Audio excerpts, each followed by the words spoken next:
How's it going everyone? My name is Mr. Blizzard and welcome back to another Minecraft tutorial. Today we're going to be teaching how to build this beautiful thing behind me. This chunk loader for Minecraft 1.16 and above. It does work in previous versions too, but I'm showing you an updated tutorial for this version. As you can see behind me, I got my beautiful iron farm running on my server, and I'm loading that with a chunk loader, a makeshift chunk loader. It's kind of some blocks slapped together. This is like the first one I built on the server, so I just pushed some blocks together. First, before I get this tutorial started, I want to ask you guys if you could hit that little red subscribe button down below, because I do make a lot of tutorials like these and a survival series actually showcasing different things in each video, kind of like a survival handbook, survival guide kind of thing. So if you guys are into that, consider subscribing. It really helps me out a lot. And I'm going off to college this year too, so I was wondering if I could hit 1,000 subs maybe before I get to college. If not, it's fine, but that's my goal. That's my plan. That's what I'm really going for.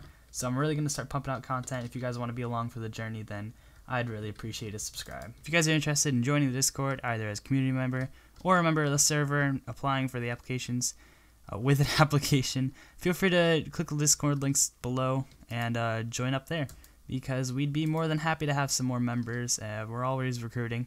At least for now, we're always recruiting. And if you want to join my personal Discord from my YouTube and connect with the community there, I'd really appreciate it. So I'll see you guys over there. Before we get started, I want to let you guys know that this only works on Java. It actually doesn't work on Bedrock. As far as I'm aware of, there's no way to load chunks on Bedrock. So if you're attempting this on Bedrock, just know that it doesn't. And I apologize for that, but if there is anything in the future, I will be sure to let you guys know.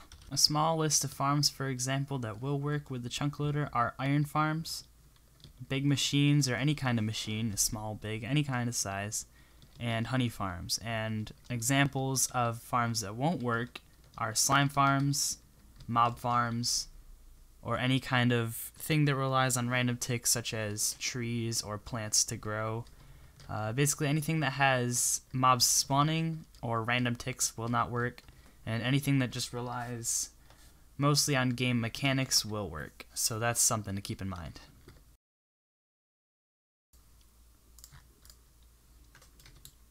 Okay, so here I have marked out, if you press F3 and G, it shows chunk borders, and I have marked out the insides of a 3x3 area with the portal in the center, and I marked out a 5x5 area with the portal in the center.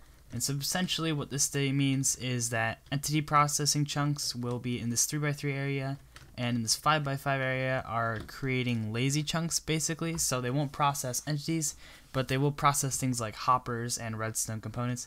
So if we come over here and look at this hopper clock and switch it on, we'll see that it works in both chunks, right here in the entity processing chunks and in the lazy chunks. And this one right here will not work if it's outside of this area. So as you can see, it's on the border. If it's over the line outside of the 5x5 area, then this will stop working once you leave the area. And same over here, hopper minecarts always are an issue. If you leave the chunks incorrectly and it's in the middle somewhere, it could cause the hopper minecart to stop. So this is just an example of an entity. So basically, if this entity is outside the entity processing chunks, it'll get unloaded. This, however, is inside this blue square, inside this 3x3 area with the portal in the middle. So this will stay loaded indefinitely until you turn our chunk loader off.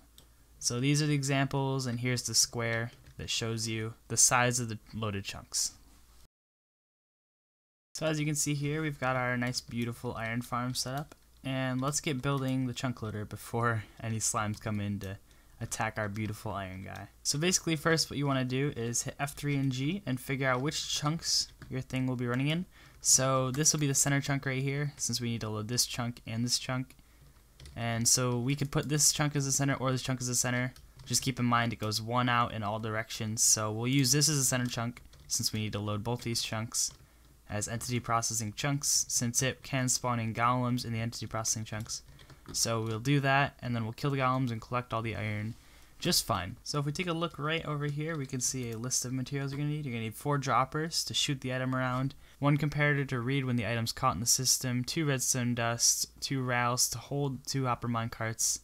Then you're going to want 2 hoppers to put under the hopper minecarts, and then you're going to need 2 observers to detect and send a signal through. And then you're going to need some obsidian to make the portals on both sides, and then you're going to need a flint and steel to activate a portal. And keep in mind that you're going to need double these materials, so you're actually going to need this many materials in order to build one portal on the overworld side and one portal on the nether side. Now that we have the materials, let's get building. So first things first, you're going to find your center chunk, and it doesn't matter where you put it in the chunk, it just has to be in the center chunk. So we're going to put it right here. We go 2 wide in the center and then 3 tall. You guys all know how to build another portal, right? And then let's light that baby up. So we're gonna go ahead and take the cords through. It's gonna generate a new portal, but sometimes those aren't exact, so I prefer to, for future reference and for future projects, I prefer to link them up exactly to make them work just a little bit better so they don't get a little bit hairy with other portals around the place. So we're gonna write down right now, if you're looking at this block over on the right side, it should say targeted block. It'll say 279 for the x coordinate, and for the z coordinate it'll say -536.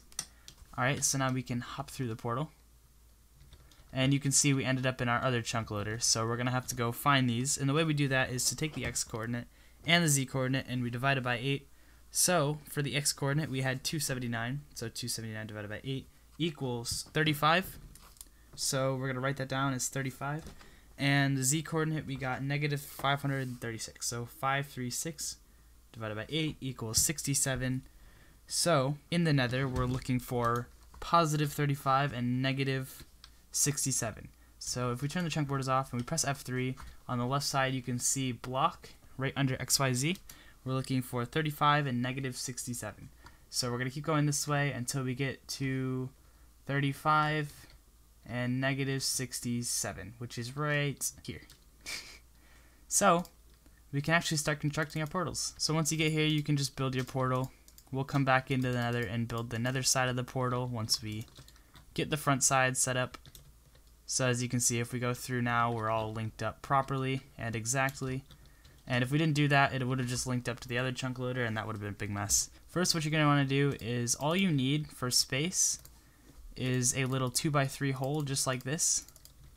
I'm going to dig out more for demonstration, but all you need right here is 2 blocks in the center and then 1 block off to either side, doesn't really matter. And then you need to pick the side that the dropper is going to shoot into the portal. So this is all you need right here. Basically we're going to start off with a little dropper line. You're going to take your 4 droppers, point them up like this, and then we're going to break this for now. You're going to place it facing back into the portal like that, and then we can just relight it. And now what you want to do is place your 2 hoppers coming into the dropper like that, and 1 facing into the hopper like that. And you can place your 2 rails, and then you're going to want to place some blocks back here, and you're going to place your 2 hopper minecarts just like that, so they're underneath the thing, so they catch the items when they get spit out.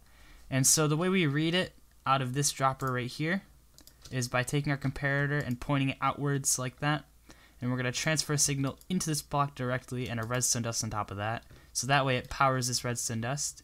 And so what we can do now is we can dig down here and we can place an observer facing this dust. So that way it powers this guy right in here and this guy up here. And so then we can place an observer facing that. So when this powers, it'll detect a change and it'll power this redstone dust up here, and that'll power that. And then we can just fill this in. We don't need that there.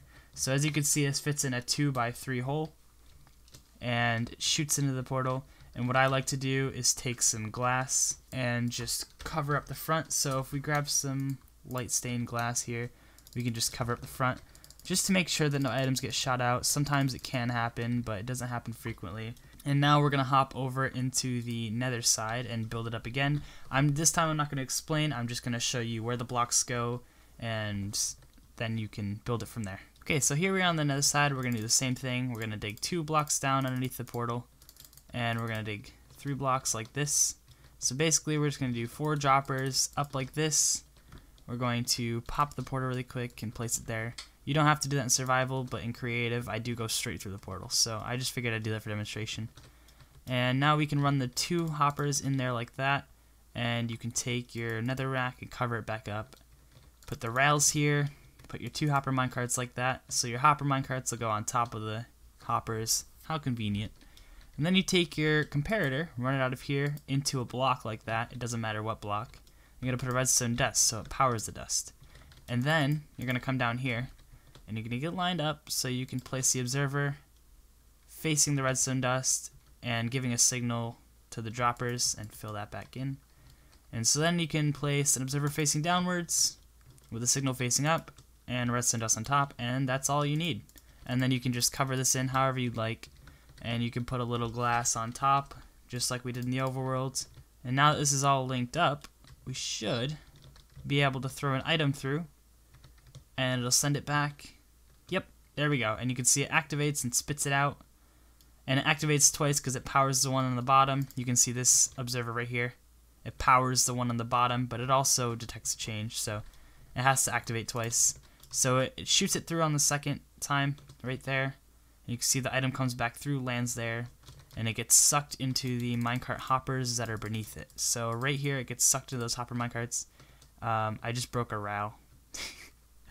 But as you can see, our chunk loader works fine. And now we can have our iron farm running, and our chunk loader's over here. It runs perfectly fine, and this will keep running forever. If you want to check out the original video, my friend named Vexening, who plays on my server, helped kind of develop this chunk loader. So I'd really appreciate it if you check that out too. There'll be a link, a little card in the top right corner of the screen right now, and there'll be a link in the description of the video if you want to check that out. If this tutorial helped you in any way, shape, or form, be sure to hit that like button, because, you know, YouTube analytics and stuff, and that really helps this old panda out. This old polar bear, not panda. And remember that goal I was telling you about in the beginning of the video, how I wanted to hit 1,000 before I went off to college? So yeah, that's still a thing. So I'm nearing in on that. I'm about halfway there. As of recording this video, I have 566 subscribers. Every single one of you is highly appreciated. So if you want to be a part of the journey, join the Discord and hit that subscribe button and watch every single one of my videos, because I make a bunch of content like this, and I'd love to have your support and the community. And so if you guys want any tutorials done or you have any questions, be sure to leave that down in the comments below. But thank you guys again so much for watching, and I'll see you in the next video.